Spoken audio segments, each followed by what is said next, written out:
NPCs are a long-standing staple of role-playing games, but we're yet to develop a robust understanding of how we might interpret them as social relationships. The phenomenological framework that I'm working on, still stuck out there in peer review purgatory, first questions and establishes what an NPC is as a social artifact. NPCs aren't natural features of the world.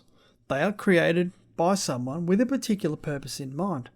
But unlike a static social artifact, such as a tool or a piece of art, an NPC is dynamic.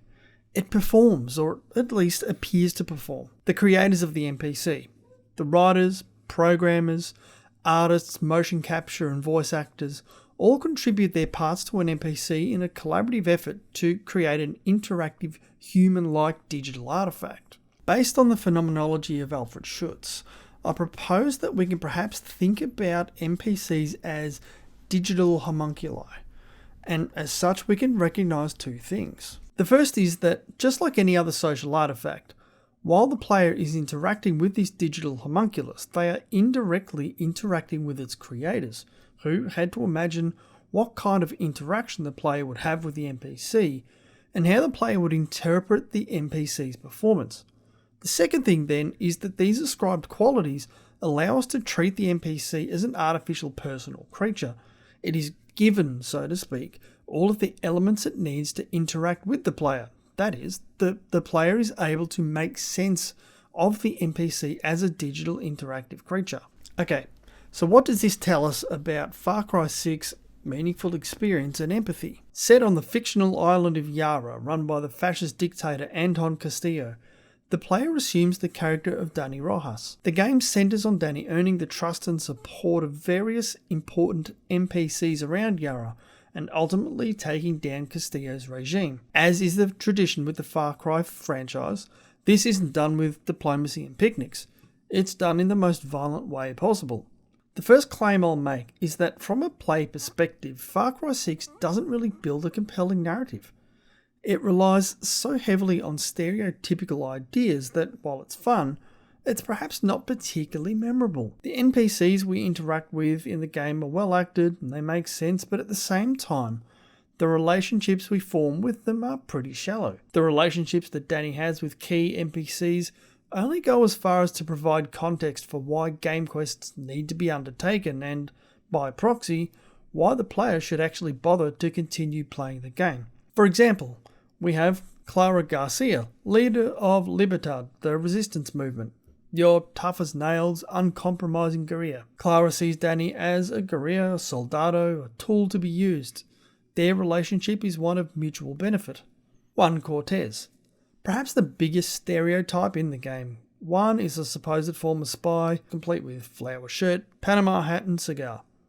Juan sees Dani as a kind of protege, a kind of uncle-niece relationship, and he offers her guidance throughout the game. Then you have Carlos Montero, patriarch of the Montero family, poor farmers, disaffected by Anton's regime. Has a tough exterior, but cares deeply. Carlos sees Dani as an outsider who needs to gain his trust. He calls Dani tourist. In contrast, you have Maximus Matanzas, a musical group of young people having been censored and hunted by Anton's regime. Outspoken, disaffected youth. Then there's the Legends of 67. This is the old school trope. Former guerrilla fighters that are just really tough and cool. There's El Tigre, the leader, calls Dani Baby Tigre. There's Lucky Mama, their doctor, of course a wise older woman. And Lorenzo, the suave older gentleman. And La Moral, a group of young, educated freedom fighters. Former university students alienated for their views, initially resistant to the structured guerrilla warfare of Libertad. Dani has to navigate the requests of these NPCs, fulfill their demands, and gain their approval in order to advance through the game. Despite their different goals, each of these NPCs, or their respective social groups, speak the language of violence. Shooting people or blowing stuff up is how problems are solved in Yara. The main villain, Anton Castillo, is the archetypal fascist dictator, of course played by the perfectly cast Giancarlo Esposito. But there is little that is unique about Castillo as a character. He doesn't really have any strong relationships with many other NPCs in the game, so while he's a great bad guy by any objective measure, it's hard to really care about his fate either way.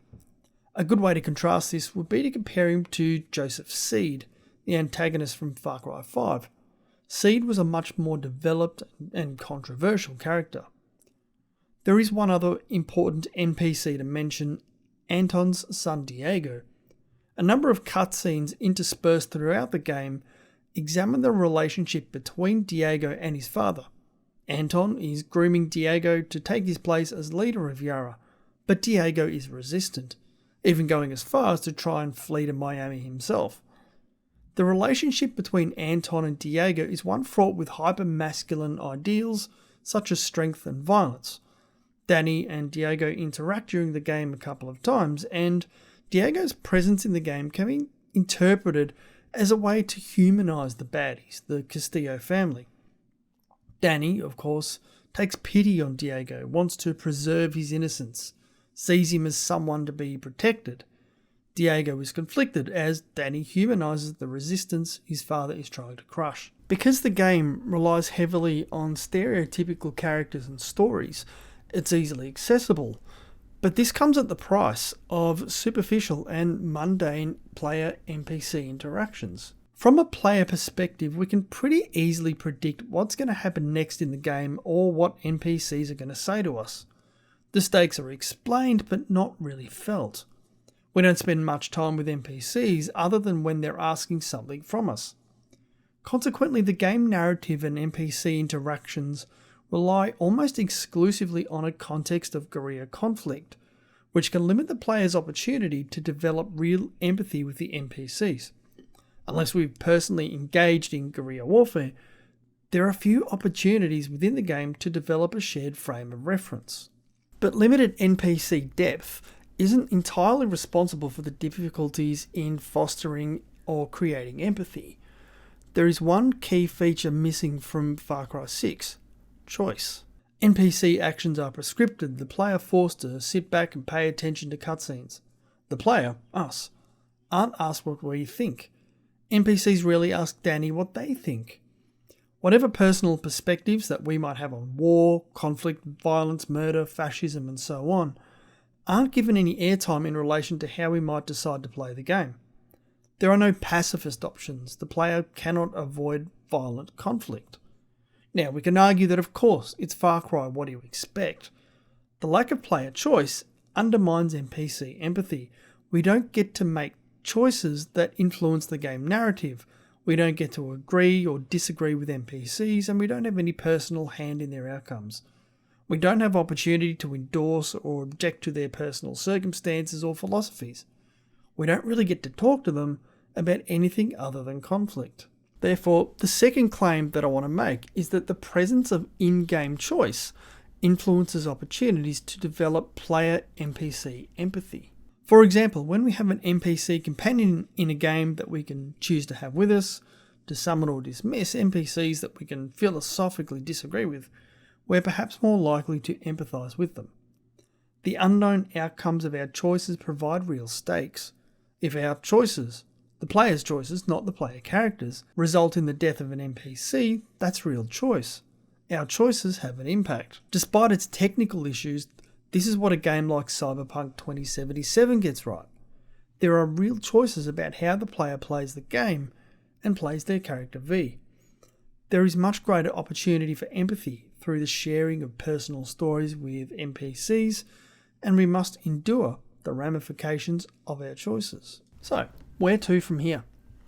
I'm going to further unpack the relationship between choice and empathy and how the creation of shared context of meaning, that of the NPC and the player, through the making of choices, can encourage real emotional attachments through co-performance. I'm also going to further consider the distinctions between immersion and empathy, wherein a game can be visually beautiful, have fantastic gameplay, but be emotionally devoid, and vice versa.